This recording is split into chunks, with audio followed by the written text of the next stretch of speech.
তাড়াতাড়ি খেতে দাও। হ্যাঁ হ্যাঁ, এই তো দিচ্ছি। প্রথমে দিয়ে দিলাম গরম গরম সাদা ভাত, দিয়ে দিলাম পেঁয়াজ, সাথে কাঁচা লঙ্কাও দিলাম, সাথে দিয়ে দিলাম চাকা চাকা করে কাটা শসাও দিলাম, দিয়ে দিলাম একটা ডিম সেদ্ধ, সাথে দিলাম কুঁদরি ভাজা, সাথে দিলাম নিরামিষ লাউ ঘন্ট বড়ি দিয়ে,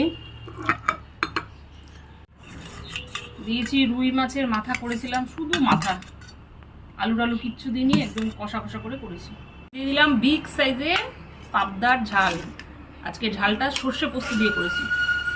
শেষ পাতে চাটনি। বাঙালি বাড়িতে একটুখানি খাওয়ার পরে শেষ পাতে একটু চাটনি না হলে না ঠিক খাওয়াটা মনে হয় কি জমেনি। দিয়েছি নিরামিষ লাউ ঘন্ট, একটা রুই মাছের মাথা, দিলাম তেলাপিয়া মাছের তেল ঝাল, সাথে দিয়ে দিলাম পাবদার ঝাল, শেষ পাতে একদম চাটনি। নাও, শুক্রবারের একদম দুপুরবেলার থালি পুরোপুরি রেডি আছে। 3 রকমের মাছ, একটা ডিম সেদ্ধ আর শেষ পাতে চাটনি। নাও নাও, থালি পুরো রেডি, এবার শুরু করে দাও।